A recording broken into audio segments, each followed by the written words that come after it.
So that's what I'm saying. The text is like an object. It's gonna change perspective based on where you're standing. I don't know. Hello? Can you hear me? Can you hear me? I missed you, baby sweet. It was a day. It was a day. Please tell me you're seeing this too. From Seattle, we're Drinking the Movies. I'm Taylor Baker. And I'm Michael Clausen. Oh, hey, Michael. Oh, hey, Taylor. How's it going?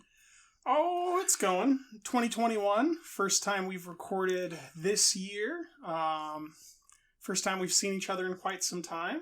First time we've got some beer in our hand. And we're doing something we also don't do very often, which is Best of the Year. We had to take a couple weeks off just in preparation for this year-end recap, right? Mm-hmm. And I think that we are both still shamefully caught up with each other's lists. I know that your classic discoveries I've mostly not watched. Most of your documentaries I haven't watched, if I'm recalling correctly. We've definitely got more homework than ever. Yeah, for me, I don't know if this is a function of theaters being closed, but it seems like this year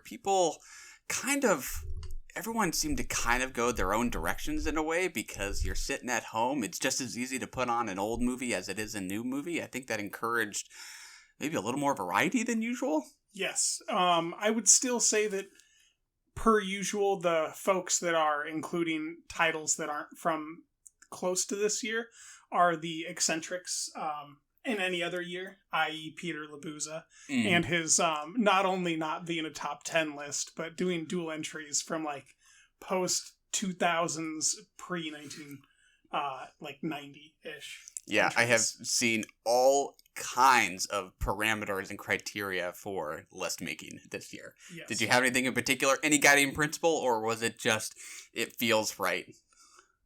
Not only does it feel right, but is it sincere? I tried to make my list as sincere a list as it could be. It's not trying to guess what other people's top 10s are. It's just, this is the emotional experience I had with this project. I say project because there's going to be some limited series in here. My top film is not going to break 80 minutes. It's not going to break 75 minutes. And then I'm going to have a number 3 that's, in the 300-minute range. So, this is a weird list type of a year, but I think it's a good precedent moving forward to kind of normalize what we've talked about previously, especially in these discussions of the best of the year, with the lens format medium that Keith Ulick's kind of pushed and coined. More than ever being the center stage of telling stories. Sometimes a story is told in 4 parts in a limited series. Sometimes a story is a film that's under 75 minutes. Sometimes, in the case of Host, which I don't think we'll talk about today, one of the most renowned feature films of the year was 56 minutes. So this year more than ever, I think it's good to reevaluate those distinctions, especially in a year that unfortunately wasn't very good for film comparatively to the years that you and I have gotten to cover so far. Yeah. Anything on your list or not on your list that might otherwise would be, but it just didn't make sense given the way the year shook out based on release dates or whatever? Well, there's I have 2 different lists. The one that I'm going to talk about today is just my personal top 10. But there is a top 10 that I shared with you that is just feature films. And that top 10 has your number 2 film on it. Whereas I won't have your number 2 on this list, unfortunately. But I considered it for so many categories, especially Best Actress and Best Supporting Actress. So, yeah, I guess more than anything, what I'm disappointed about is that we're not just doing a top 10 directorial debuts episode. Because I think from 1 to 10, you've got a lot stronger entries in filmmaking in directorial debuts than you do almost in anything else. Yeah, makes sense. Well, I'll maybe just quickly outline the couple parameters I did use for my own list to try to make sense of the year. It's a little different from the halfway point. To make sense of it, at least. Basically, yeah. Like there are titles we talked about on the show this year through festivals, that I'm going to save for 2021 when those distributors actually put out those movies. They're also Fingers crossed. Fingers crossed, that's correct. And then anything that came out or that premiered more than a couple years ago, like at the halfway point, I had a couple Hong Sang-soo movies on there. Question, would they still be on there if you weren't doing this rule? Yeah, probably. Okay. But in the long run, I don't think people will look at those movies as 2020 movies. Similarly, there was a Tsai Ming Liang film called The Hole that was released commercially for the first time in the US this year. But that was made in like 1999. Like that is definitely about that moment in time. So I'm trying to capture films that, you know, are sort of this moment in time and have, you know, kind of received their push by the distributors that have, you know, gone to bat for them. So that's my way of trying to sort of establish a playing field, I guess. Also, notably, you won't be including Days. Days would be high up there already for 2021. Same thing with Undine, My Mexican Pretzel, The Woman Who Ran, another Hong Sang-soo film. Yeah, I think 2021 already looks great. I already have a top 5 that I love. If the movies are distributed. True. And if everything goes right health-wise. So there's a lot of in the way there. I gonna just pick what I saw because I'm a little bit more skeptical on the luck of these films getting a release that's formal. True. But I hope you're right. If I were making a list to say, distributors, please pick these up, it would look different than this. These are the ones that I said that I think people had a reasonable chance to watch in this time period, and that still can probably in some fashion or another. Yes. So before we get started with our Wounded Soldiers, I thought I'd take this moment to mention 2 small films. That's a joke because the first one's quite giant. Ladies and gentlemen, welcome to the show. But we're not going to talk about Hamilton today. And we're not going to talk about The Vast of Night. And I think that each one of these films, while very different in that Hamilton's essentially televised play distributed on Disney+, it's one of the most exuberant times that I had this year watching the lens format medium. The $10 founding father without a father got a lot farther by working a lot harder, by being a lot smarter, by being a self-starter. It was a joy to watch. It was sincere and witty and sarcastic. It had all these different flavors. It had tragedy, joy, death, rebirth, all that good stuff. But it was also fun, and it was fun for the whole family in a way that a lot of stuff that I'm going to get to today is not. And I think that in general, the year kind of was not. I think that's maybe one of the best, bigger titles that feels big, sincerely feels big, of the year that everybody can watch together and have a really good time. And in a year where maybe that content would have been more preferable, there was a startling lack of it. That is one I still need to see. Have tried multiple times to sit down and watch it. Runtime has just worked against its favor, but it does get in the way. Still on my list of items to see. And then the second of which is a directorial debut called The Vast of Night. 718 here at WOTW. We got a sound we'd like to play that seems to be bouncing around the valley tonight. Yes, I have a story that might be helpful. I can tell you what's going on. The sound we heard out in the desert, it was coming from thousands of feet higher than anything could fly. They've come here before. They've liked this place. I heard it put really well. It's one of those really small films where it's 3 a.m. and you can't check the internet, so you just have to believe what you hear.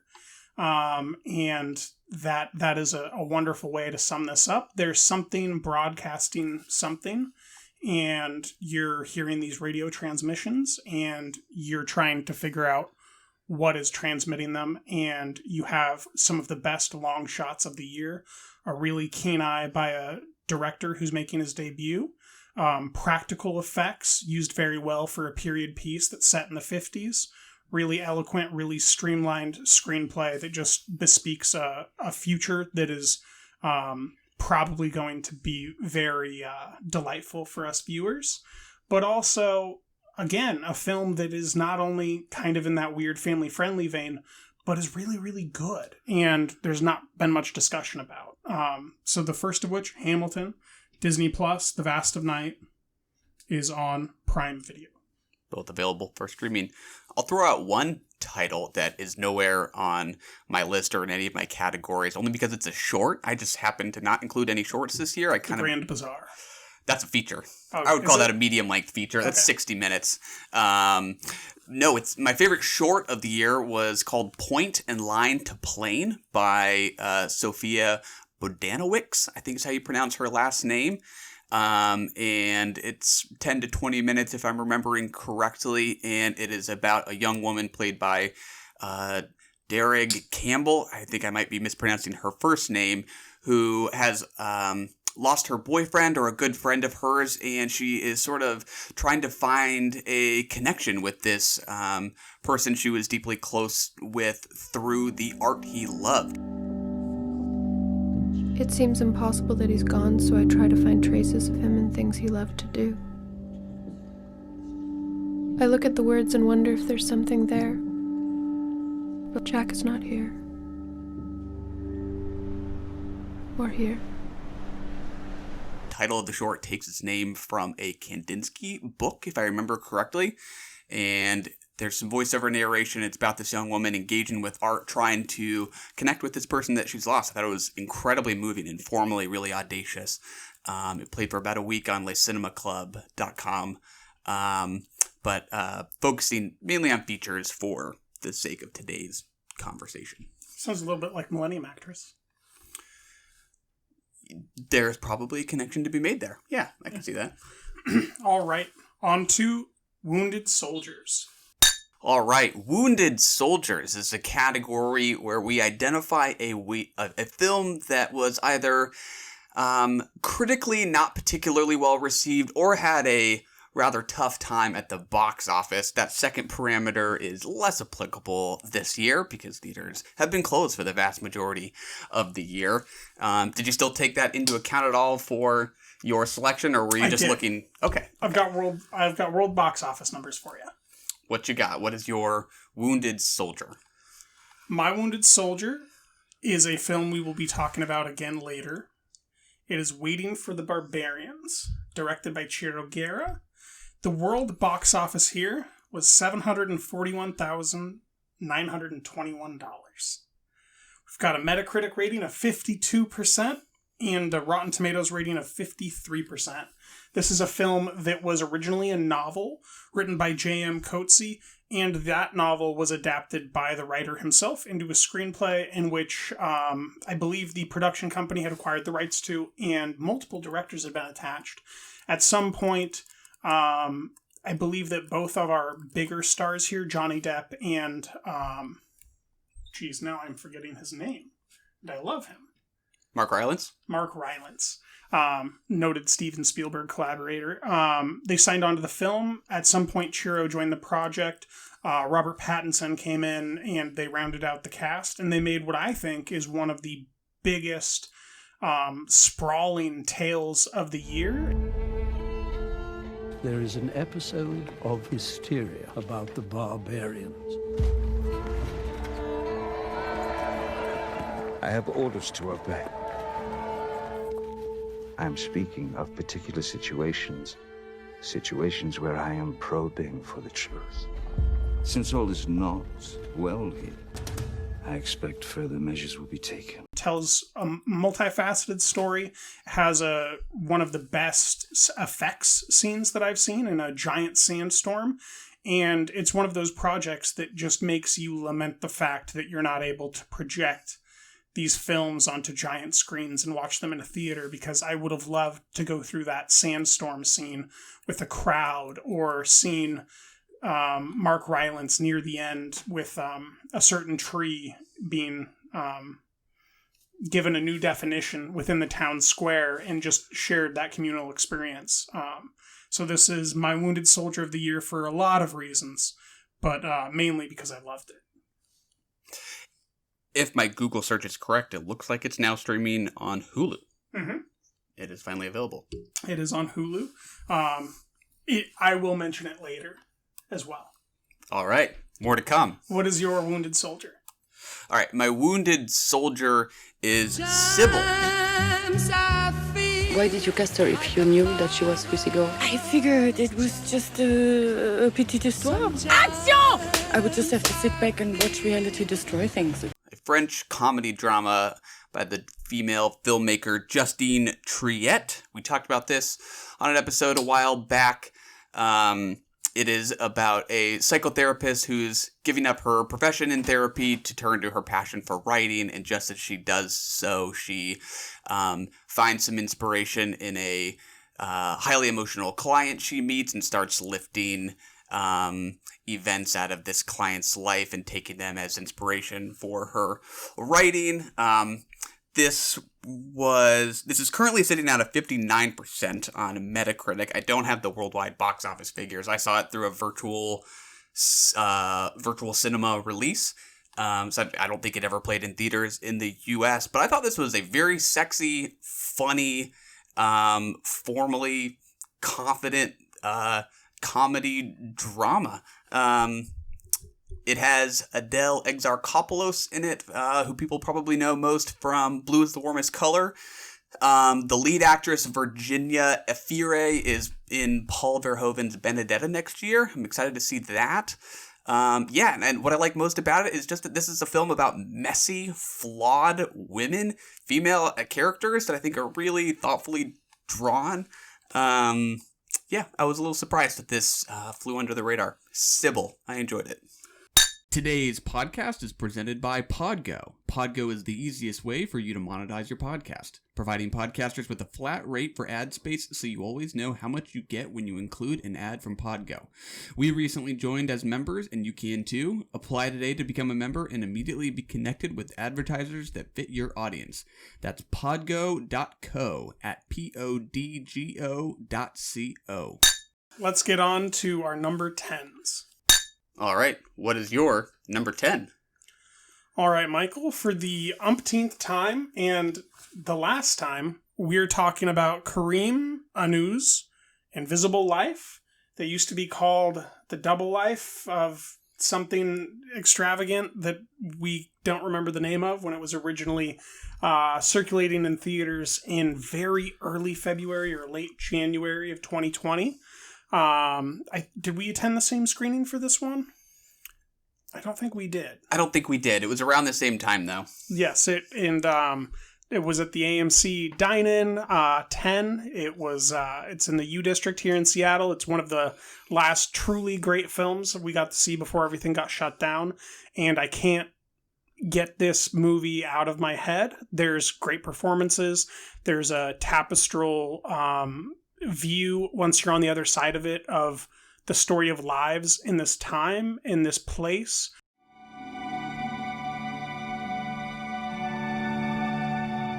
Você não sabe a falta que você me faz.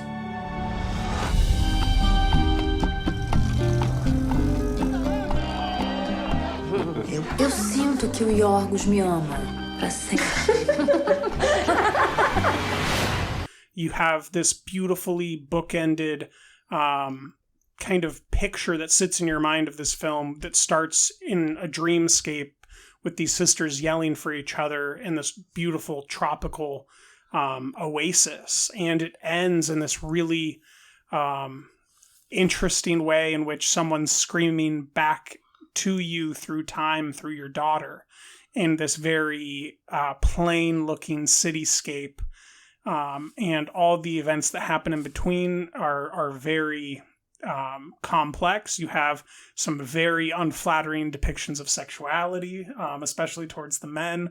You have these great scenes with Julia Stockler post-childbirth, and what those difficulties are in being a single working mother and really working hard and then going to try to relax, and all the stuff that comes with that. It's really... it's just a film that's sticky and is going to stay with me, I think, for a long time. And that's why it's my number 10. That's Invisible Life, now streaming on Prime Video. Definitely one that got caught in between years, in that kind of limbo between 2019 or 2020. Like, it played festivals in 2019, played in theaters here in Seattle in January, right? That always hurts a film's chances, which is very unfortunate. And in the long run, doesn't matter, and will just be remembered as coming out around this time. That's what matters. Yes, hopefully it will age with more distinction than it was released with. For sure, for sure. Your number 10. I have a tie at number 10, just to try and squeeze a couple... So, dear listeners, in case you're unfamiliar, Michael's what we call a cheater. It's true, and it is not the only tie that I have on my list. I'm well aware. Yeah, so prepare yourselves. But that means I'll be a little more brief about each of these entries. So I have a tie at number 10. The first is Ghost Tropic.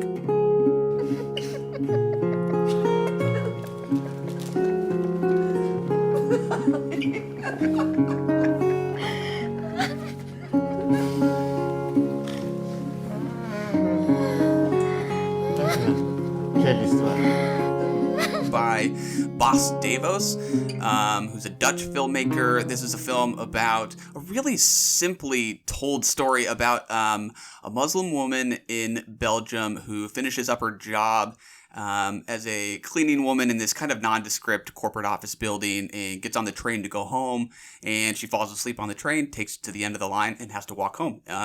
It's the middle of the night, and it's sort of this really quiet, minimalistic kind of nocturnal journey where she kind of experiences the kindness of strangers, is trying to navigate her way through the city.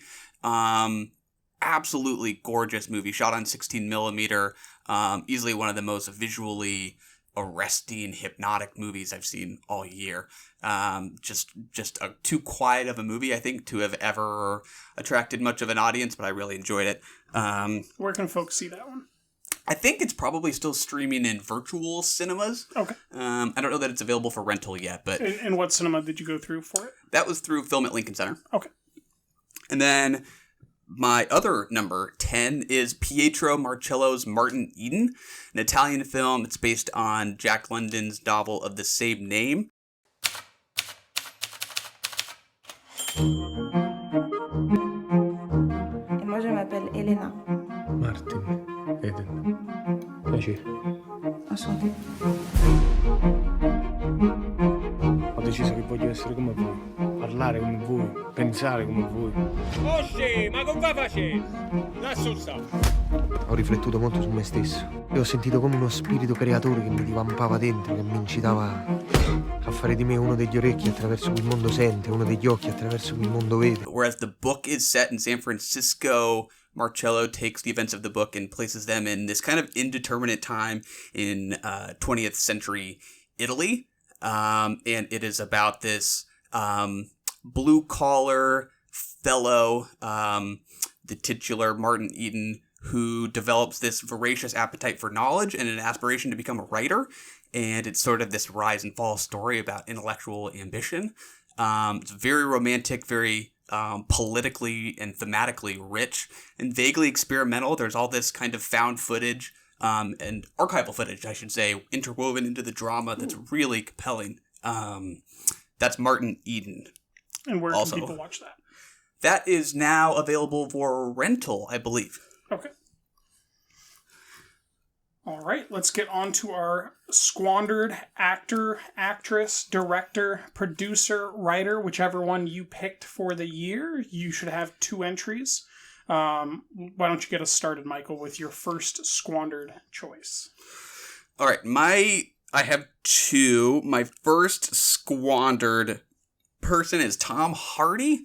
I think the only... Just to chime in, this is also mine, so why don't we just Really? talk about Tom Hardy here? Oh, fantastic. Because I love Tom Hardy. And I don't know if you know, he had a terrible year. So I'm actually not sure what else he was in other than the film I have particularly in mind, which is Capone, which we talked about way back towards the start of the year. Are you aware of other things he did this year? That's part of the problem. He didn't do anything. And I don't know if you've ever seen Taboo, a film series on FX that's somewhere between television and, Twin Peaks: The Return. Somewhere between, actually living in something bigger and being a TV show. He directed those titles as well as starred in them, co-wrote them with his father. They're incredible. He has the ability to put out a prolific pace. He has the ability to convey a project at an unprecedented level. He's one of those actors that can truly make a project live or die. And Capone is dead. And all I want is more. I would agree. It's directed by Josh Trank, if I'm remembering that director's name correctly. Yeah, which I just thought was a real missed opportunity. The film is about Al Capone's the waning days of his life as his body starts to fail him, and the FBI or CIA, I don't know, it doesn't really matter, is trying to finally catch him for whatever, illegal things he's been doing. Interesting to me. It does. It's the way that Trank does it. That's the problem. I think there's real potential in that material about aging and mortality but also the hunt and knowing you're being hunted. Yeah, right? Yeah. Like, I just can't not imagine what Scorsese would have done with that. Yeah, totally. I mean, it's the same kind of thematic ground that I think The Irishman kind of covers, but the movie doesn't really know whether it wants to find humor in Capone's, demise, or if it's just gross what's happening to his body. I don't think that movie really knows what it wants to do with that material. A big waste of potential. Yeah, so just in what you said there, I think that the biggest problem with Josh Trank's film is that there is not tone management. Mm-hmm. There's not clarity. There's not deliverance. And I think that he thinks that that's probably an artistic choice that is clever. But at some point, when the reader can't read the book because they don't know what's happening, when the viewer can't enjoy the film because they don't trust anything, that does become a problem. There's a way to make something beautiful without letting the viewer or reader know what that thing is, that is beautiful. He made something that's not only ugly, but holds you at a distance and isn't fun to watch. I would agree. I don't think it really knows what sort of attitude it wants us to take towards Capone, and not in like a productively ambiguous way. I don't think it knows whether it wants us to find him, gross or sympathetic or cruel up until the end, whether or not he's a villain up until the end or a misunderstood figure. I think it's just messy. And it looks cheap, unfortunately. I mean, I can kind of explain what it is in a few words.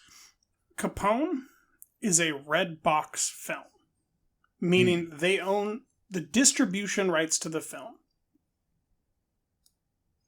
That's not good. Can you name one good instance of that? I did not even know there were such things as red box films. I guess I forgot seeing that label at the start of the movie. Yes, I do believe that the other one of note is the American Animals, right? That was a movie pass with red box. And maybe the third one might be that John Travolta film that everybody lamented. Oh, Gotti? Yes. I believe that's the third one. I haven't seen it, though, so I can't vouch for that. But I do know the other two are. All right. Well, my squandered actor was also Tom Hardy, so why don't we get back to your squandered choice? Okay. So my other squandered person is Riley Keough, who did two projects. Disagree. If I am correct, she only did The Lodge, which came out way towards the start of the year. That was a horror film. And she also did The Devil All the Time. That was a Netflix release. Came out maybe towards the middle of the year. I'm just desperate for her to get a character with a little more nuance than either of these roles. I think she's a really talented actress, and I think she's just repeatedly given characters that lack complexity or even just kind of intrigue. These are characters that I just kind of feel a little embarrassed watching, and that really kind of breaks my heart because I think she's a talented actress. I don't know what she has on the horizon. Hopefully it's better stuff. But So I would have personally pointed to The Earthquake Bird being her worst film. 2019. Out of those ones that you brought up, I think she does a decent job in The Lodge. It's just a bad film. So she's already shot Zola, A24 film. It's been pushed back because theaters are closed because I think they're expecting big things out of it. But then she's in pre-production on The Guilty, and she, I believe, plays Daisy Jones in the TV miniseries Daisy Jones and the Six. So she's got big roles. on the horizon. I think that these are just, some middle of the road films. I don't see a career tank for her. I just see her being attached to a few wrong projects, and the way that everything played out, the release date between the good ones being broader than it maybe originally would have been, because she probably worked on these projects in a very different way than they're being released. Yeah, The Guilty could be interesting because I think Jake Gyllenhaal's in the lead role in that. So I don't know if Riley Keough will be just a voice actress in that. This is the remake, I believe, of the... I don't remember. It was a European film that was about a 911 call receiver. And it's just a kind of a one-man show. So I'll be curious to see whether she's maybe in the room or if she's just someone on the phone. It was a one-man show. I don't know if they're adapting it like that. Yeah, that would sort of defeat the point. The director here is Antoine Fuqua, and Jake Gyllenhaal is playing the lead there. It does look like they might just be voice actors, though, but that is a prodigious list of voice actors. I'm just eyeballing that right now, and you got Bill Burr, Ethan Hawke, Paul Dano, Peter Sarsgaard, and that's an uber talent group there. And then her Daisy Jones and the Six Project appears to be 12 episodes, and it is going to be ran on the premise of a rock band in the 70s LA music scene on a quest for worldwide icon status. And it looks like she's the biggest name there, unless you recognize the name Suki Waterhouse.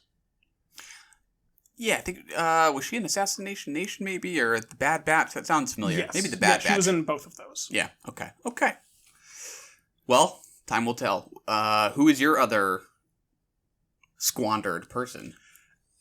My squandered individual is a woman by the name of Jessica Chastain. And she's been in what we call terrible movies. She's been in Ava, which is currently streaming on Netflix as of this recording. She's also been in It Chapter 2, which is a divisive film. I gather that people that generally like horror films very much are positive towards it. Me personally, I found it horrible, to put it lightly. As well as Dark Phoenix was another horrible film. I believe that all of those came out here in the last year, 2020. Maybe It Chapter 2 was at the end of 2019, but I think it did play in theaters until 2020. So those are just three terrible projects. She has been on basically a career of bad choices since Molly's Game. I think we can all kind of agree Molly's Game was her last good film. And this is the woman who, took acting by storm in The Tree of Life. She, I think, redefined, what an up-and-coming actress can do in many ways in her film A Most Violent Year, from J.C. Chandor, opposite Oscar Isaac. Like, she's got the bona fides. She's got the talent. Nothing is missing. It's just bad project after bad project after bad project after bad project. And the rubber's got to meet the road here. She's got to stop making Woman Walks Ahead and go sign up for something that's a little bit more daring, where there's some risks being taken, where you're working with an auteur. This is just off the cuff, but a director that I'd really like to see her work with, who I think gets something out of actresses that other directors maybe don't always, is Ang Lee. I just think that his quietness and the way that he lets movement and action speak for themselves, it'd be very interesting to see what she would do with a project from him. No disagreements there. Any idea what's on the horizon for her? Bunch of middle tier projects that are in pre-production as far as I'm aware. Yeah.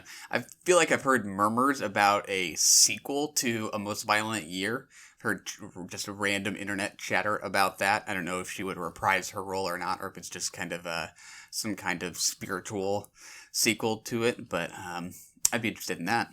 I would too. I think that J.C. Chandor is in an interesting place after Triple Frontier, where that movie wasn't very good, but I think it performed well for Netflix. So if he can sign on for a deal with them, maybe he can get back to that form that he had when he made All Is Lost with Robert Redford and Most Violent Year. He was on a tear there for a while, where he was just making bangers. Yeah, for sure. All right, let's get on to our number 9s. All right. I have another tie at number 9. I promise this is my last tie.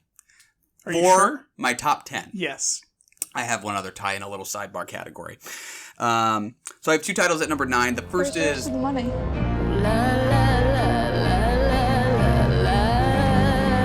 I want to make sure that you're safe.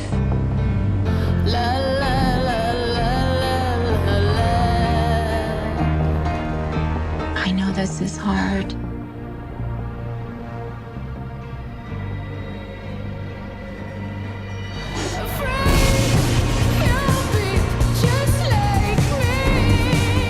I'm going to ask you some questions.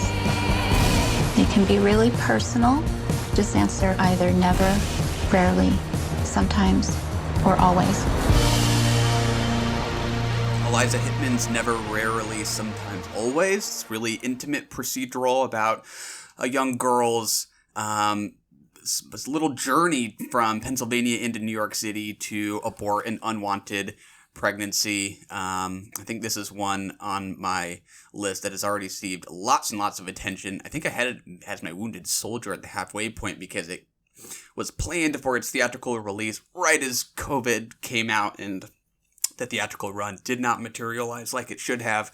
But I think this is a really intimate and thoughtfully done drama, and I think it's already been talked about plenty on its own, and I think it completely stands up on its own 2 feet. But I haven't seen it talked about quite so much just in the context of Eliza Hittman's filmography, along with It Felt Like Love and Beach Rats. And I think it's a really interesting trilogy that she's made so far, looking at kind of American teenage sexuality and the choices that American teens make related to their bodies and their desires.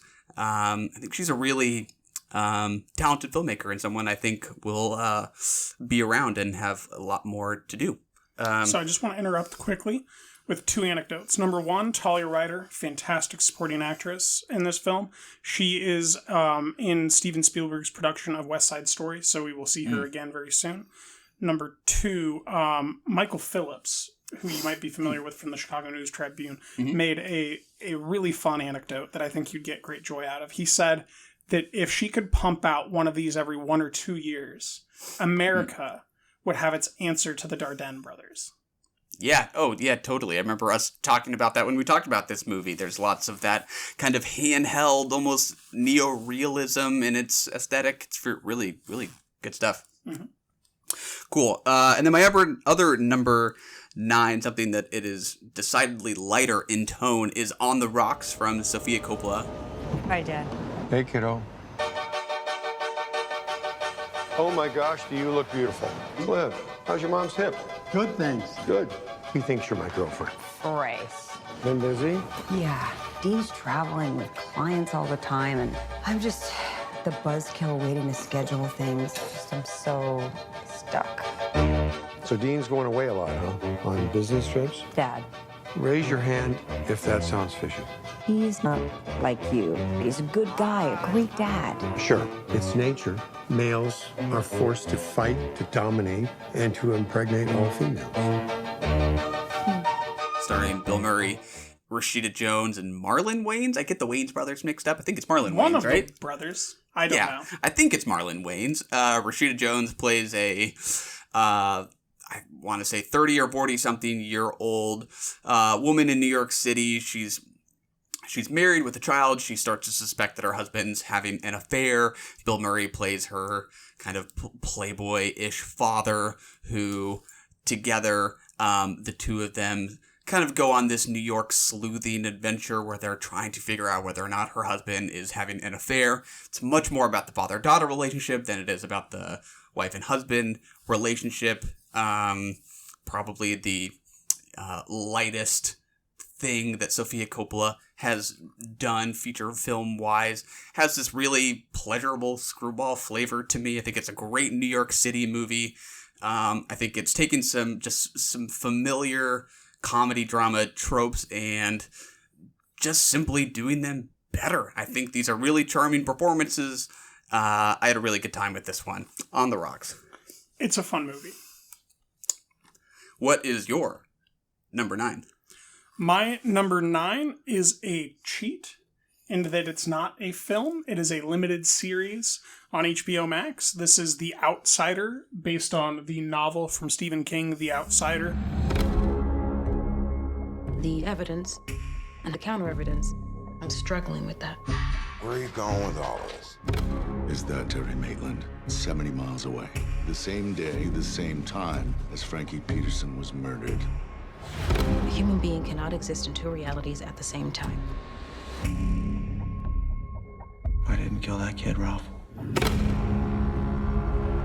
When the facts are filled with coincidences, don't dismiss those coincidences. I have no tolerance for the unexplainable. Well then, sir, you'll have no tolerance for me.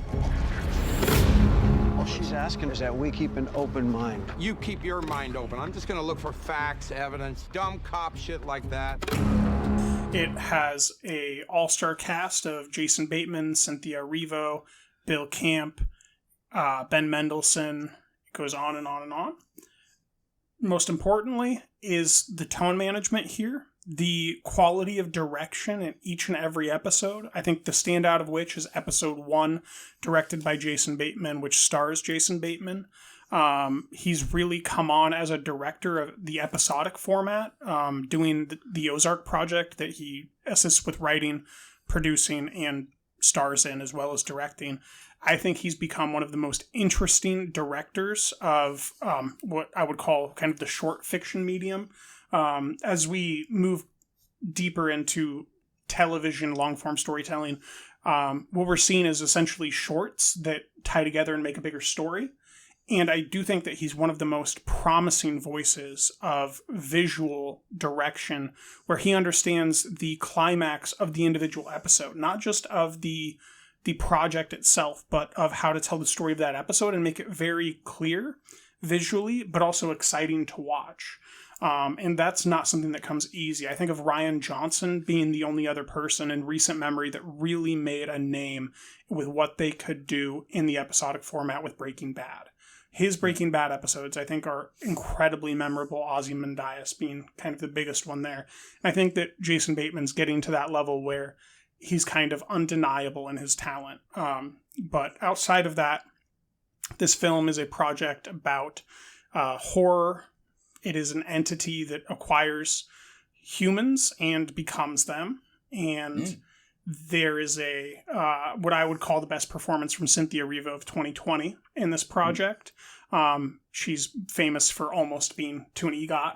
That's kind of what everybody's tracking for her right now. I can't recommend this project enough. It's a limited run, so when you're done, you're done. But the ride there is great.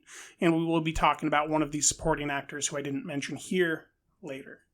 And what service or network is that on? Or That's from? HBO Max. It's HBO Max. I like it. All right. On to our top ensembles of the year, Michael.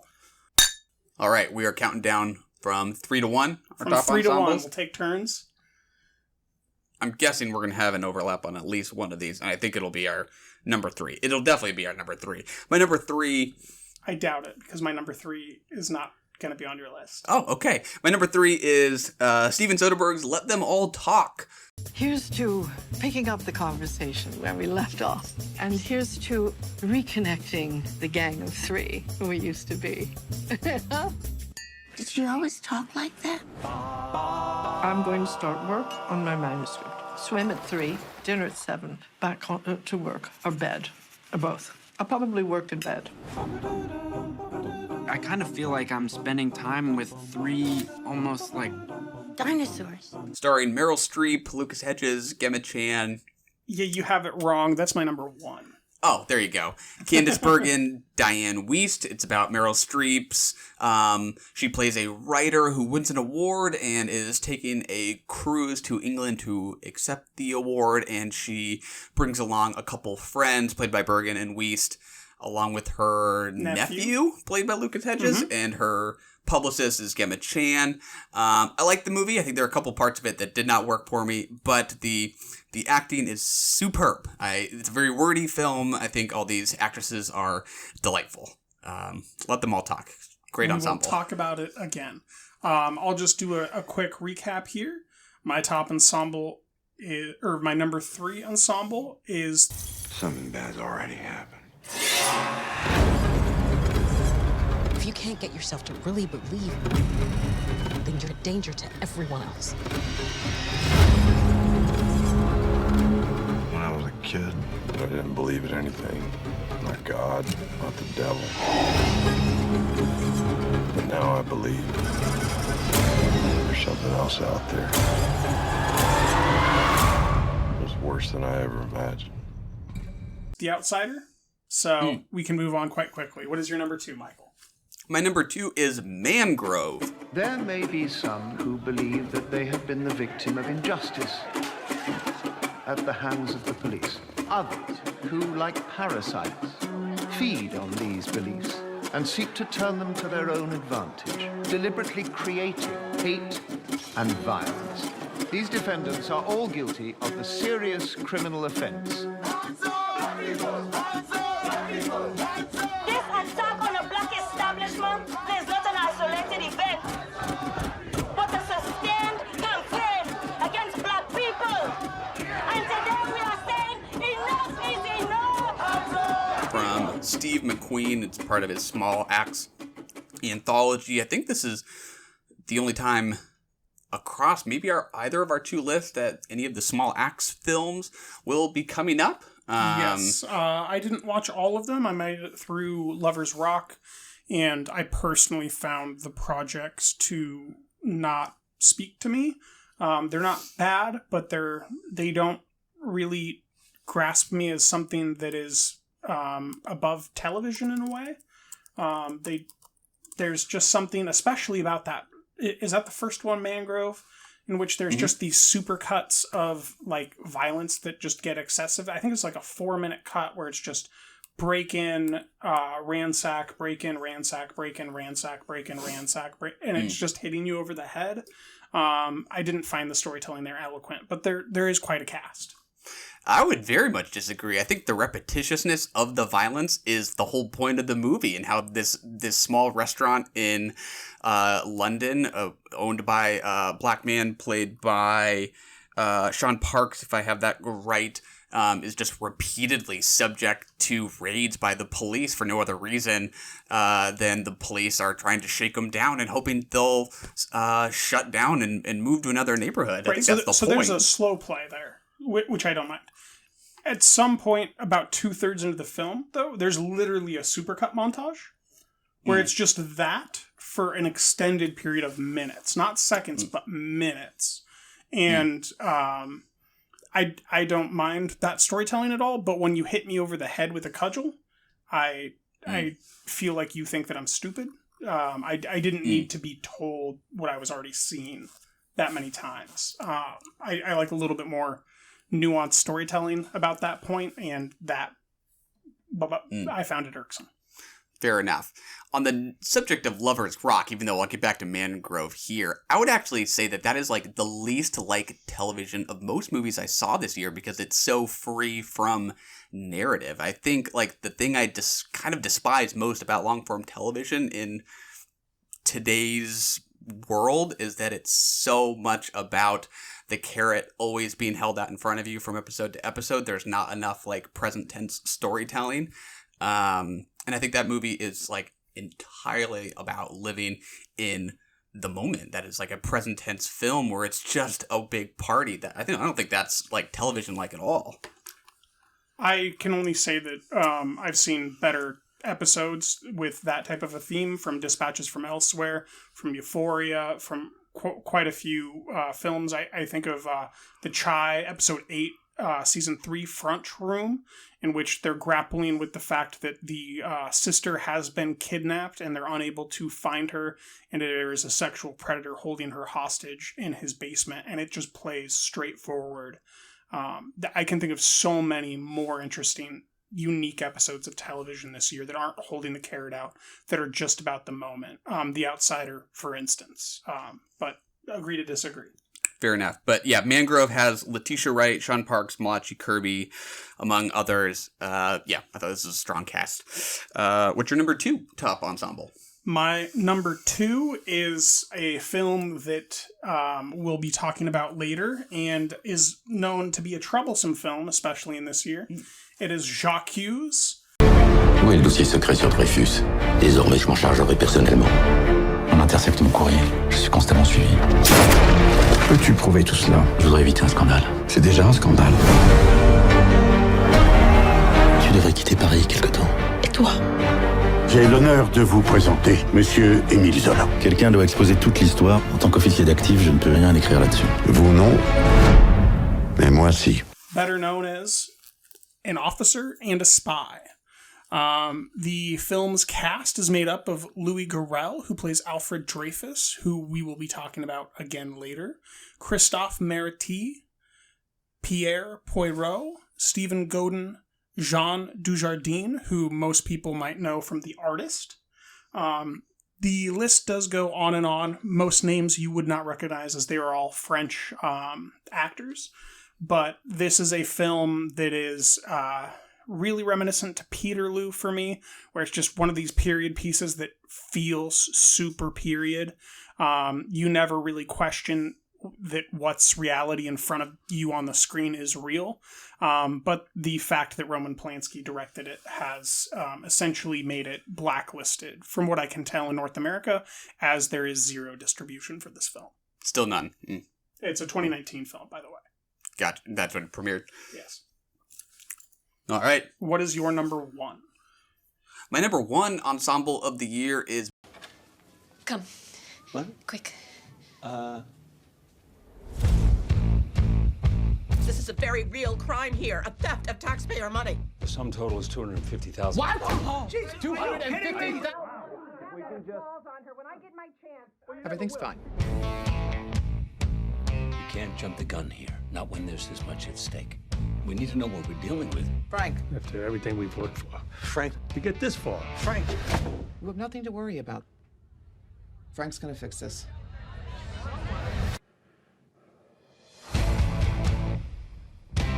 Bad Education from Corey Finley, which came out back towards the start of the year, streaming now on HBO Max.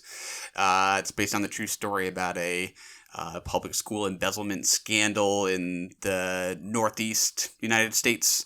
I forget which state. It has Hugh Jackman, Allison Janney, Ray Romano, Annalee Ashford, a couple other folks who are escaping me now. And all these folks, I think, are on kind of... they're in a different position related to this kind of temptation to take some money from the school. And I think... Just to interrupt, the supporting actress who was in Cher? The supporting actress in Cher. I don't know. No, if the I remember. supporting actress in Bad Education, the journalist girl. She was in Cher, yeah, right? Yeah. I think she was in Blockers. I don't think that was the same actress as Cher. My bad. Geraldine Viswanathan. There you go. Yeah. I just didn't want you to go through mentioning that film without mentioning her, because she's great. She's. I feel like she's been in quite a bit the last year or so, or last couple of years. But yeah, I think everyone in this ensemble is kind of in a different position related to their temptation to take some money from the school, and they have a different level of anxiety as this scandal erupts. I think it only works because of the ensemble. Probably would be on my top 10 list. It's not if I made it earlier in the year. It was on my top 10 at the halfway point, just sharing the love to some other movies at this point. But Bad Education. There is a great cast there. My number 1 is a film that we've already talked about and we'll talk about again. It is Steven Soderbergh's 2020 film, Let Them All Talk, on HBO Max. As you mentioned, it has a prolific cast. I will also mention that I don't remember the name of the other author who kind of plays the Clive Cussler type of author on the boat, but I thought he was just a hoot in his very brief entries. He has one particular scene where he walks up to a very animated conversation between Bergen and Wiest, and he just kind of inserts himself and asks if he can join them in these lounge chairs, and just kind of commands the conversation and really brings a new dynamic to the conversation that was happening. Gets a lot more out of the scene. There's just so many little nuggets in this film. As always, I love Soderbergh, and I loved this cast. Yeah, I particularly liked Gemma Chan in this, who I think I only otherwise know from Crazy Rich Asians. I'm sure she's been in other stuff, but I think she was in some Guardians of the Galaxy stuff, and she's done quite a few TV shows. I'm forgetting which ones, though. Yeah, she was great. All right. Let's get on to our number 8s of the year, Michael. All right, my number 8 was on my list at the halfway point of the year, and it's still here. It is Beanpole. Для производства жизни у вас ничего не оставили. Родим мне маленькую. С собой. Барышня, добрый вечер. Вы не хотите прогуляться? Иди. Я не буду. Он меня вылечит. Он нас вылечит. From the Russian filmmaker Kantemir Balagov. I think he was only 28 or 29 years old when he made this film about two women in post-World War II Leningrad. The film is set just after the city has been absolutely pummeled for like 2 years, and these two women are trying to sort of rebuild their lives, as is everybody in Leningrad at the time. It's quite a harsh and bleak film about the traumas of war and trying to start anew after your city and body and state of mind has just been ravaged by war. I think it's been described as too miserable a list for some, but that was not the case for me. I think it is a very harsh film, but absolutely gorgeously directed. It's a really kind of shockingly colorful film with these really vivid uses of red and green, especially,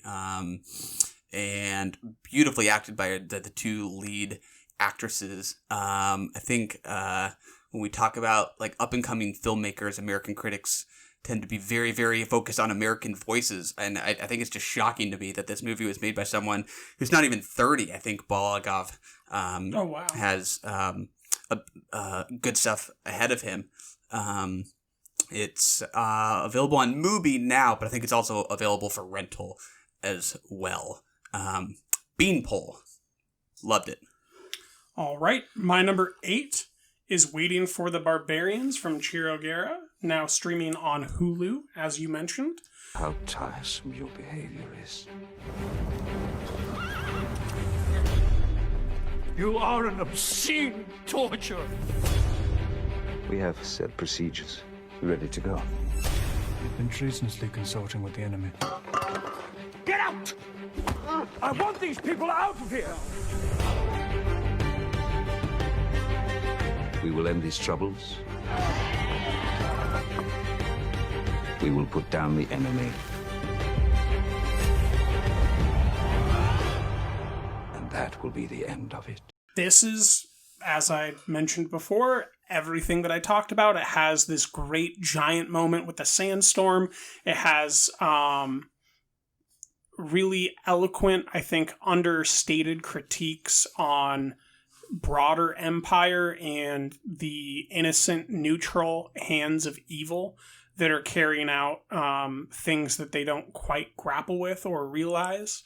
I think this is best illustrated by a very brief scene in which everyone is picking apples, and Mark Rylance is sitting at a table with a pen and paper marking down how many apples everyone picks. And then everyone else goes to their tiny little hovels in this city, and he goes into his giant, luxurious room in which he's collecting the histories of these people. Meanwhile, they're living in some version of poverty in comparison to his lavishness. It really just speaks to, taking advantage of people in many ways. Also separating people, and then kind of the guilt that one can experience and not quite grapple with. There's a particular interaction that occurs between him and a supporting actress who is very kind to him, but is also deeply hurt by him. There's these great dialogue sequences. It's a very novelesque picture. If you like stories that are, long form novels, I think that this is a film for you. You can try it out for free. It has Johnny Depp, Mark Rylance, Robert Pattinson, and I just can't speak enough high things about it. Yeah, positive or negative, there certainly would have just been more talk about this film, period, had it actually made it to theaters and been released, with a bit more oomph behind it. Yes. I guess one anecdote I will give is that no one really has a name. Everyone's just kind of the girl, the candidate, the magistrate, that type of a thing. And the woman who plays the girl, quote unquote, is a Mongolian model, TV and film actress named Ghana Bayar Saikon. And she's also been in Ex Machina, a project called Intelligence, and she was in 2016's Ben-Hur and 2017's Wonder Woman. Wow. I was not aware of that. Cool. All right, let's get to our path back to excellence. Why don't you start us off, Michael? All right. I have one choice for our path back to excellence category. This is where we describe, it could be a filmmaker, actor, actress, anybody, I suppose, right? Who we think, I mean, it could be anybody. Anybody who we think maybe stumbled, but has the potential for greatness once again. There's potential for overlap, I would think, with our Wounded Soldiers or Squandered categories. But in my pick for Path Back to Excellence, I have the filmmaker Olivier Assayas, who this year put out the film Wasp Network, which went straight to Netflix, has a really sprawling cast. It's kind of this espionage drama with Penelope Cruz and Ana de Armas and other big names, but the most common complaint that almost everyone said was that it was just overstuffed. There was just too much material. Really? This could have been a miniseries. Okay. Well, the one that I heard the most was that it was bad. That was the number one critique I heard. That potentially too. I think it's a fine movie. I think there's just too much material that it's trying to work with, and nobody really gets their due. I think the whole cast is great. So his path back to excellence, I think he's already on it, though. I think he's already planning to make a new miniseries that's going to be based on his 1990s film Irma Vep that will be starring Alicia Vikander. Irma Vep, incredible movie. I could not be more excited for this miniseries that'll be coming out sometime next year, I think, with Alicia Vikander. I think he is already on the road back to excellence. All right. My path back to excellence is the same as my squandered actress. It is Jessica Chastain. And since we last spoke, I did do a little bit of research, Michael, and I am not pleased with what I've seen. She is signed on to play the female character in the adaptation of Scenes from a Marriage. That's right. That is a remake of Scenes from a Marriage with her and Oscar Isaac. I mean, that could potentially be good. The problem is that I love it so much that I disagree with the entire premise of remaking it. But she's also in The Eyes of Tammy Faye, playing Tammy Faye Bakker, who, that is a film being directed by Michael Showalter. I have not seen a film in years from him that I thought was good, and this does not speak well to me. She's also in The 355, which is another film that is, trying to do more than it should, potentially. It's the follow-up to Dark Phoenix from Simon Kinberg, so I have absolutely zero interest in it, to put it lightly. She's still signed on to that project, The Division, co-starring with Jake Gyllenhaal. It's been in pre-production since 2016. I see nothing actually happening with that one in the long run, probably. But as far as projects that are in post-production, there is also The Forgiven, directed by John Michael McDonough.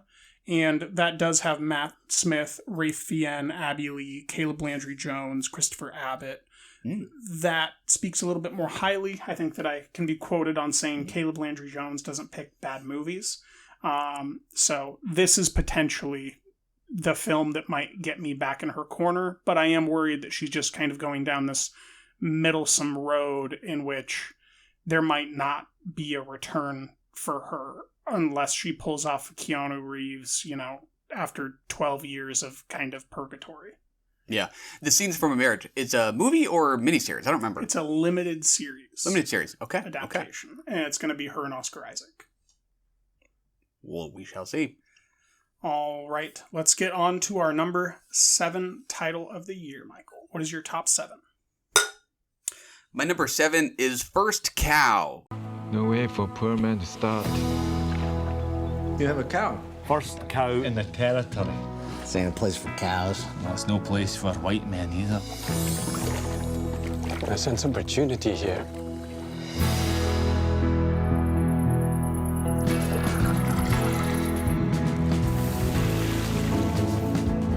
Good Lord, give me another. I'll give you 6 ingots for that last one. I taste London in this cake. We have to take what we can when the taking is good. Seems dangerous. So is anything worth doing? From Kelly Reichardt. This is a period drama set in the early 1800s in Oregon. John Magaro plays a cook who is traveling with a group of fur trappers when he meets Orion Lee's Chinese immigrant character, and the two of them sort of build a friendship together. They start this biscuit baking business in this tiny little frontier town, and they are managing to make their biscuits by stealing some milk from one of the wealthier residents of their village. The period setting obviously recalls something like Meek's Cutoff from Kelly Reichardt, but the theme of male friendship kind of recalls Old Joy. I think it has all the detail that I usually love about a Kelly Reichardt movie, which is partly just about kind of the attention to regional specifics. It's just such a lived-in, textured depiction of the Northwest in the early 1800s. There's such a attentive depiction of processes, these two guys making their biscuits, and it's obviously super thematically rich with this story about business and entrepreneurship in kind of the American foundational moment. Really, really great movie. First Cow is my number 7. Good selection. I'm sad that it didn't make it higher in my own lists. My number 7 is a small film. Most folks have not heard of it. It is called Tenet. It is the same forwards as backwards. It is a small word. It is Tenet. You want to crash a plane? Well, how big a plane?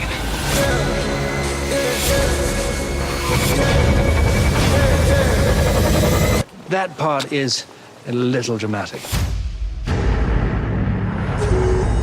Directed by Christopher Nolan. This film is available to rent and buy, I believe, anywhere right now. This is one of the few... I think this is the first film since Invisible Life in my list that I got to see in a theater. I believe this is also my last film in my list that I got to see in a theater. It was gorgeous in sprawling IMAX 70 millimeter.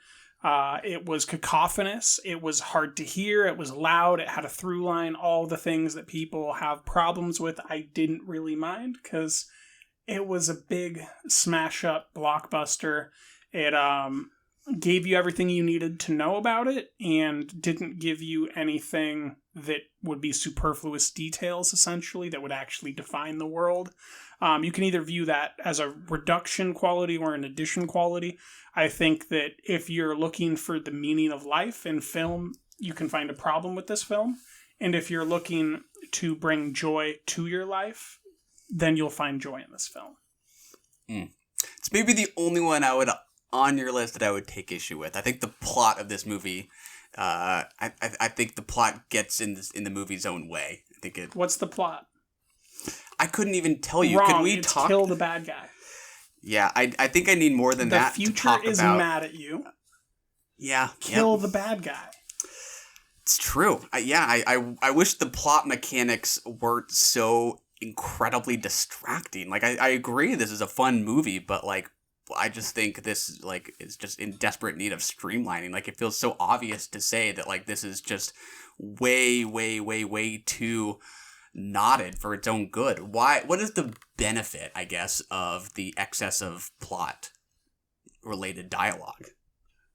Well, there's not really an excess, because, in fact, when they're doing most of the expository dialogue, they're literally talking while they're shifting, like, locations. Like, it's a very... If you go back and you watch and you actually listen to when we're being given exposition by, like, John David Washington, he's going from, like, location to location saying one sentence. So there's, filmmaking happening, like, he's trusting you to just kind of follow the ride. Now, if you need more than what he gives you, then I would question, first, why do you need more? Because I think that there's enough there for you to come up with the answers yourself. And number two, I would ask you, did you see the action scenes? Because who cares when you have that opera scene, man?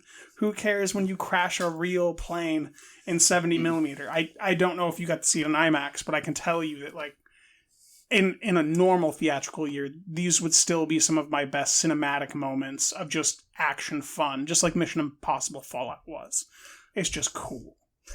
I mean, I agree. I think it is fun, but when it comes to talking about the new great movies of our time, like, is big and loud and fun really enough? No. I mean, I think no, but the cinematography is incredible. The composition of the score is score's great, excellent. The set pieces are formidable. The acting is good. The only thing that you can really draw a problem with is the screenplay. And that's only if you're having problems. And then it's point by point, what are your problems? Well, here's what you're given. Is that good enough for you? Because at some point, how can you know the future? Yeah, I mean, I guess I just think this movie would have benefited from a simpler story that was less stupid. Like, I think this is the kind of thing that, like, a 10-year-old would find interesting, that, like, stuff moving backwards is cool. That's the movie. And it is cool.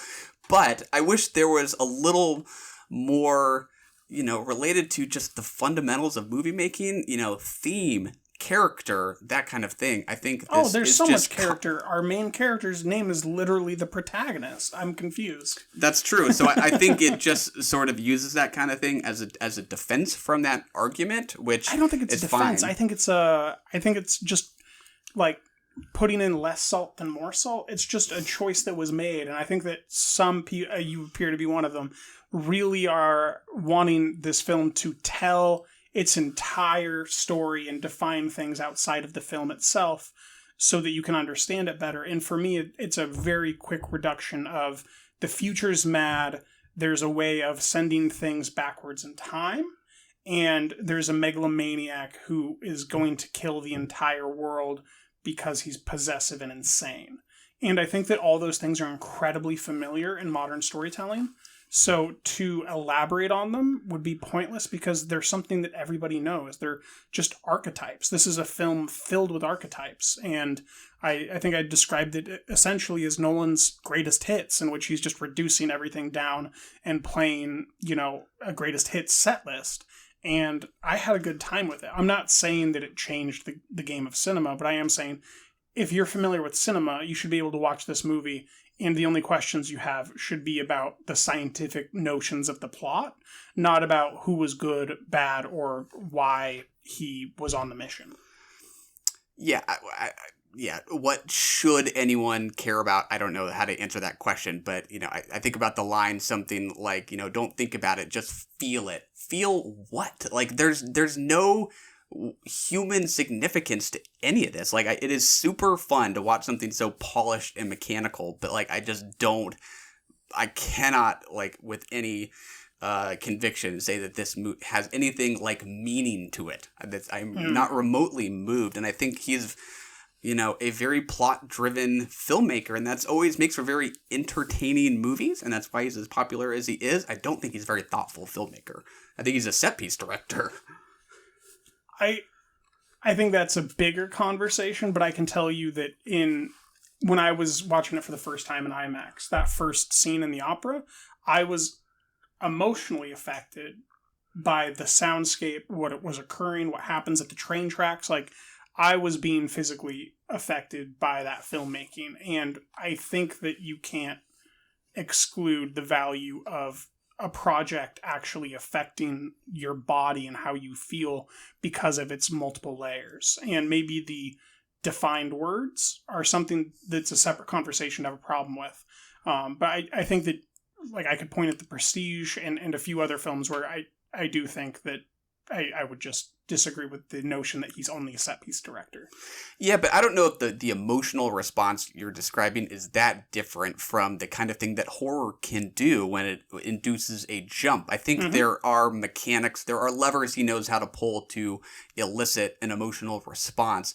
But, like, as critics, I think we're supposed to ask, like, is there thought behind those? Are there valuable reasons he is pulling these levers to engage us, or is it merely to escape?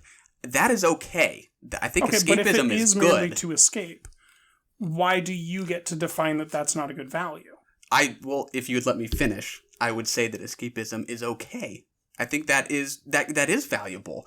But I think we still should talk about the filmmakers who are putting a little bit more thought and time into why they're pulling certain levers versus just to engage in a thrill. Like, I don't remember anything really about this movie.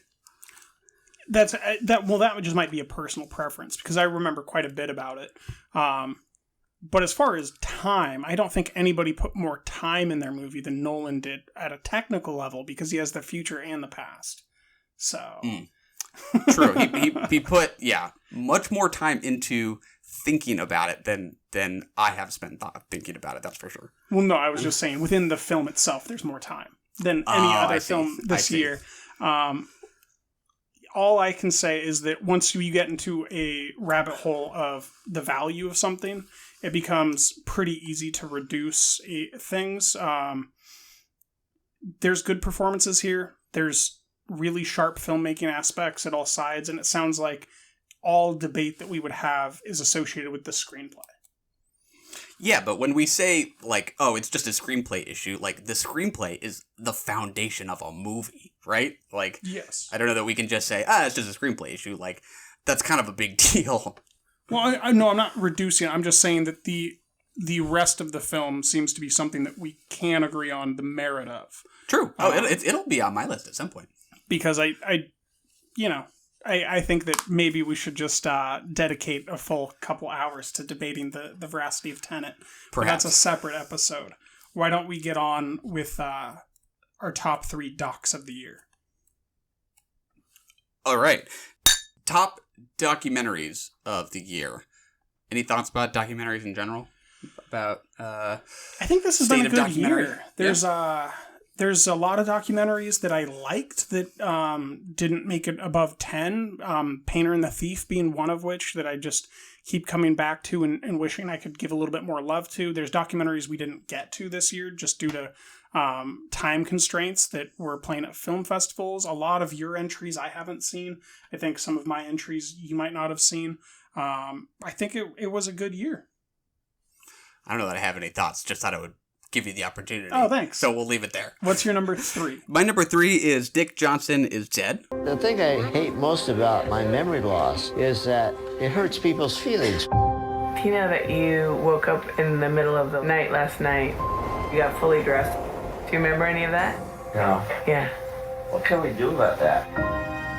I don't know. Everybody has to sort of prepare because everybody dies. I love life too much for that.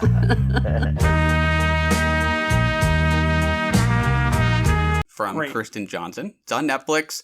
This is a very personal documentary on Johnson's part about her own father and her father's experience with dementia. She what this documentary essentially is her kind of confronting the her father's impending death. They stage all these kind of fanciful, whimsical mock death scenarios where she's imagining all the kind of outrageous, outlandish ways in which he might die to sort of tackle the fact that he will pass on at some point head on. I think it's a very funny movie, incredibly sweet movie. This guy, Dick Johnson, is just like the sweetest dude you will ever meet. I just don't know how anybody could take issue with that. I do think there is a certain degree of whimsy to it that I don't absolutely love, but I think this is a very sweet and personal. Just kind of the personal element of this doc is very affecting. Dick Johnson is dead. It's a good choice. I like it.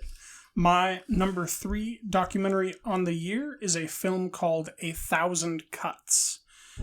Mr. President, is it important that people be afraid of you? Fear. Yes. Hello and welcome. I'm Maria Ressa. Maria Ressa carries the torch of press freedom in a country held in thrall by a populist president. It started with the drug war. Do not do drugs, because I will kill you. President Duterte began his administration with the drug list. This is the drug industry of the Philippines. He showed everyone a list. People on that list started dying. I'm telling the Filipino people it's gonna be bloody. We demanded the government be held accountable. Duterte was annoyed by our reporting. You are a fake news outlet. They will be allowed to criticize us, but you go to jail for your crime. We started getting attacked on social media. The government created disinformation networks, so people have no idea what the truth is. This is a film about a lot of things, but most definitively put, it might be, this is a film that shows how you can manipulate social media in ways that people are vastly unaware of to control narratives that are told.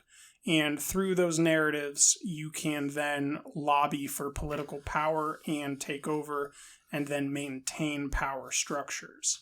That might seem reductive, especially at this point right now, but it's a lot deeper than what the storylines in the media right now might boil it down to, because we're not just talking about problems that are being spoken about. We're talking about systemic issues with how these platforms are run, and these platforms are not publicly addressing it, and instead they're putting band-aids on it with press releases rather than actually acknowledging that they're putting in place a tactic to take over and experimenting with it in phase A in these East Asian countries and South Asian countries, and then bringing it back to the Western provinces. And I can't stress enough the importance of this as a documentary, because I think that when you say all those things I just said, it's really easy to have a singular view of the current narrative and how that is being reported on. But this goes a lot deeper to why that narrative exists in the first place and what they're actually doing as far as power and wealth, because it's a very concerning topic. But it's, once again, 1,000 Cuts. It's a fantastic documentary, and it should be available, I believe, in March. Yeah, I think I've seen this crop up on a handful of lists. I'm very curious about this one. It's great. What is your number 2, Michael? My number 2 is Garrett Bradley's Time. Success is the best revenge. You're going to show them that they can't treat human life this way. Success is the best revenge. Just hang in there, because when you get them home, they're going to pay, they're going to pay, they're going to pay. I knew that if it was going to be totally up to me. Which we talked about on a Doc Talk at some point in the year. Yeah, it was our Film Festival Doc Talk. That's right. And I remember we split on this one a decent amount.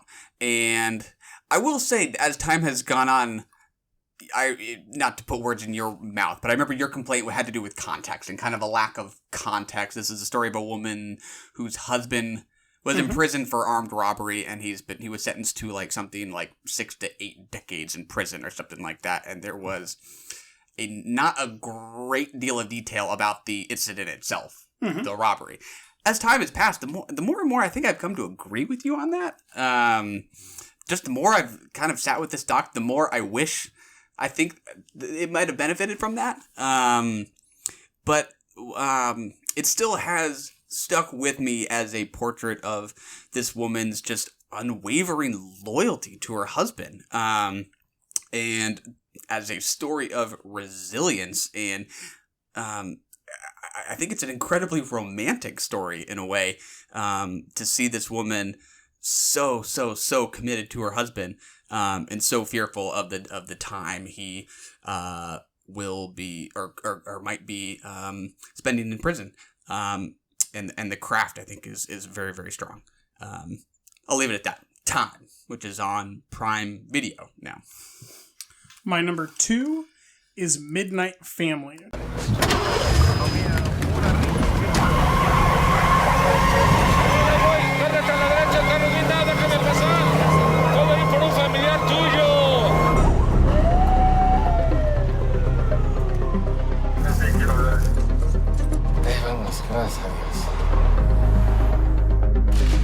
Oye, güey, o sea que no se dejaron cobrar, ¿o qué pedo? Yo te agradezco mucho. No traigo dinero.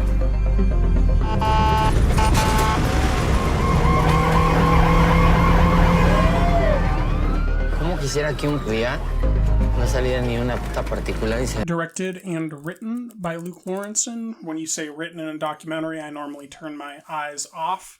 But this is a unique case in which I believe the structure that he wrote was essentially just an outline of things to capture, and then he assembled with his editor in order.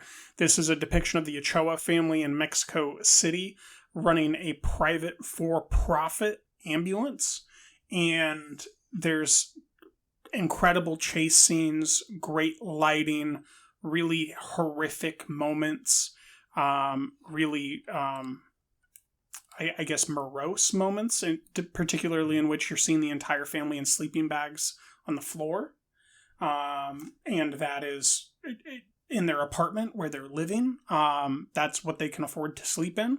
And then you're seeing kind of, 3 different facets of the masculine side of this family. The father who can't really do much but does enough. The brother who's trying to overcompensate for his father's lack of production, you could say. And then his little brother who's, somewhere in the middle of trying to be a grown-up while trying to work for a profitable business. In recent months and days, there's now been some interesting news reports where LA County paramedics have had patients in the ambulance that they've then dropped off at home after making the decision themselves to not bring them into the hospital. So this thing that was foreign when we watched it in January 2020 with private ambulances where the owner of the ambulance makes a determination of where you go is now very personal, and that here in America there's determinations made about your health by paramedics, not doctors, and whether or not you're allowed to go to the hospital. This documentary is just kind of grown in capacity and quality for me, and I can't recommend it enough. That is Luke Lawrenson's Midnight Family. Yeah, it was anxiety-provoking pre-COVID to watch that movie. Now it would be like almost unbearably anxiety-provoking because of how, relevant it is. Mm-hmm. All right, Michael, what is your number 1 documentary of the year? My number 1 is the same one I had at the halfway point of the year. It is called Heimat is a Space and Time. Heute hörte ich, dass offiziell im Radio von der Verteidigung Berlins gesprochen wurde. Bitte schreibt mir, wie ihr die beiden schweren Luftangriffe überstanden habt.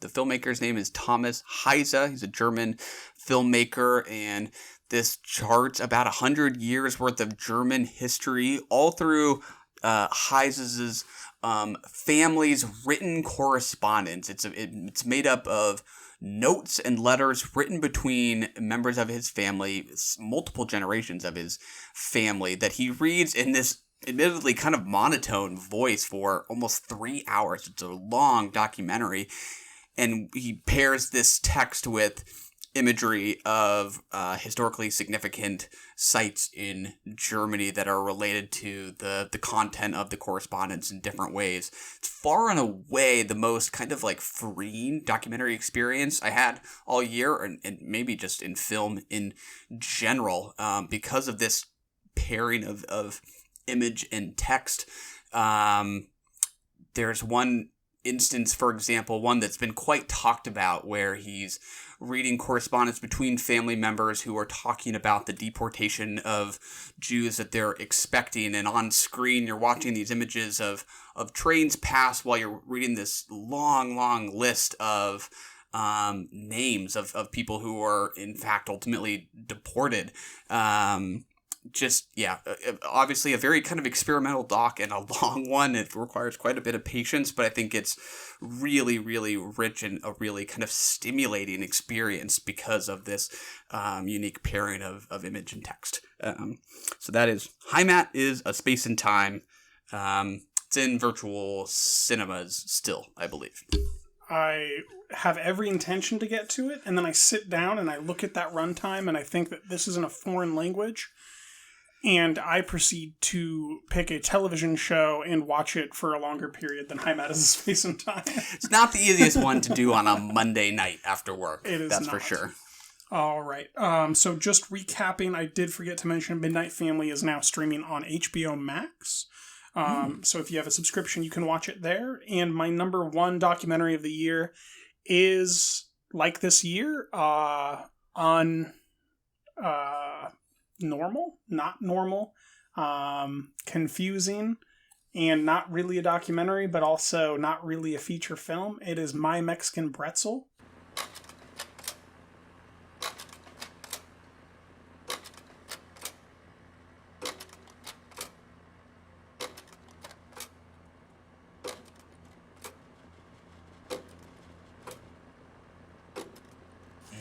Directed by Nuria Jimenez Larang. This is a directorial debut. This is a documentary. This is also not a documentary. It's also a feature film, and the title of the film is in and of itself kind of a sense of the pretzel you'll get twisted in, as Brezel is the German word for pretzel, and Mexican is obviously the word Mexican. However, at no point do we really go to Spain. So this is a project that we'll talk about more later. It does not have distribution currently. It is a film that we talked about, I believe, when we talked about Time. It straddles all sorts of things, from made-up plot that's written in text on the bottom of the screen, to a silent film, to a film with sound effects and climactic moments, particularly certain airplane scenes. And then you get kind of this novelist feeling in your stomach as the story goes on, and you begin to find yourself aligned with a certain character, and she's going through some deep wells of emotion. This is just one of the best journeys I went on in the lens format medium this year, and I can't recommend it enough whenever we are available to watch it. I love that movie. Great movie. All right, Michael. What is your number 6 film on the year? My number 6 is House of Hummingbird.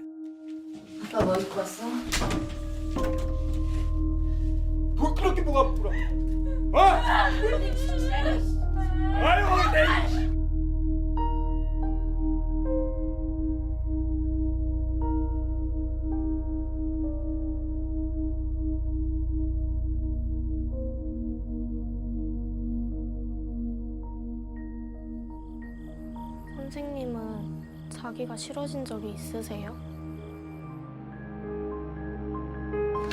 너 미친 거 아니야? 미안하다 말도 안 하냐?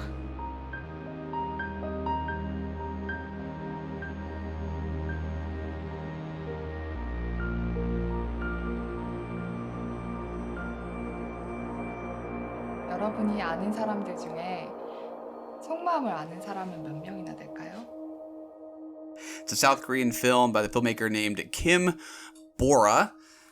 I think this was maybe slated for a theatrical release, at least in some art houses just before COVID hit, but now it's on VOD services for rental and whatnot. It's a coming-of-age story set in South Korea in 1994, I believe, if I'm remembering correctly, which was sort of a significant year in South Korea, if I understand correctly, particularly because of this really awful bridge collapse that occurred in this year that was quite devastating and shocking. And this movie does a really interesting job of kind of setting this coming-of-age story about a middle-aged school girl against the kind of backdrop of South Korea during this period of really rapid growth and infrastructure development. It's kind of an uncommonly heavy coming-of-age story. This young girl is dealing with everything from neglectful parents to some really intense pressure in school to dealing with just like normal kid stuff, crushes, and that kind of thing. The tone is quite somber for pretty much the entirety of the movie, but it's very much about coming-of-age a coming of age that is very much afflicted with hardship, and I think the tone very much fits the material in that way, and it's very, very sensitively drawn and atmospheric. Wonderful score, wonderful performance by this young lead actress. I really enjoyed it. That is House of Hummingbird. Where can we watch that? I think it's on iTunes, Amazon, the usual VOD services. I don't think it's streaming quite yet. All right. My number 6 is another film that is unavailable anywhere. This is Sirdan Golubovich's Otak, or Father.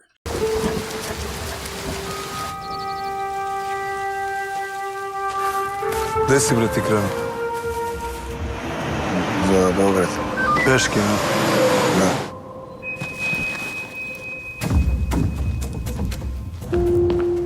Izvolite. Šta vam treba? Tata, kada ćeš da dođeš po nas?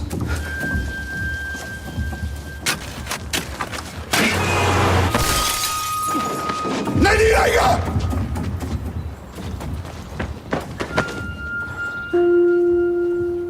This is a film that is perhaps like your Russian film entry, quite bleak, very just bland to look at, but also gorgeous to look at cinematography-wise. Like, what you're looking at is despair, sadness, poverty, loneliness. But the cinematography that captures it is spectacularly shot.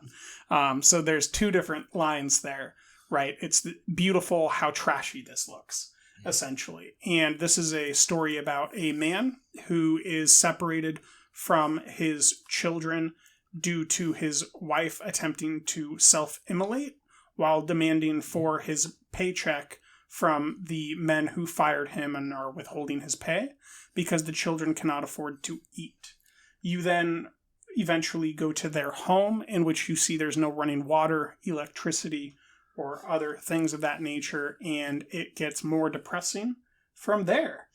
We have what is a traditional road movie. However, due to the poverty circumstances here, he, rather than being able to drive in a car, commences on a long walk in which he's walking from his kind of neighborhood to the capital to take it up with the leader about whether or not they can take his children from him. This is a deeply emotional film. It is not a cheesy film. Just to bring up some other films that I've watched recently that people are saying are some of the best of the year. Pieces of a Woman in particular has its entire fulcrum of everything of its plot in a courtroom, completely undoing its first 30 minutes, which were incredible.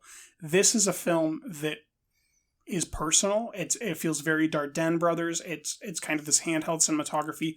It doesn't lean on these big courtroom cases. There's a couple court scenes, but they're very small, and basically all that happens is he gets crushed. And then there's these moments where he is sitting on the ground outside, and someone recognizes him from that poor man on the news who's been outside the Capitol for days or whatever, and people start dropping off food to him, and it's just this little slice of life that makes you really appreciative for what you have, but also speaks to, I think, the blind spots that we have in world cinema, where this feels not only so foreign but so close and personal and human that I want to see more projects like this, and I hope that there's more buzz about this film as it does get a release scheduled. This is one I have not yet seen, but sounds like you could pair this with Beanpole for an ultra bleak double feature. Yes, indeed. I do have some lighter-ish movies on my list ahead. Actually, that's not really true. Yeah. We got some somber material this year. We do. At least I'm not trying to cap this off with Liberté. That's, yeah, fair. Good. All right, Michael, that is the end of part 1 of our Best of 2020. We'll be back next week with our 5 through 1, as well as our top 3 OSTs, our top 3 directorial debuts, classic discoveries, which stars were born, and our best actor and actress, lead and supporting. Till then. Run! Go! Get to the chopper! We have to go. I'm coming with you. That was brilliant. You're the best and we love you! That is another one in the can.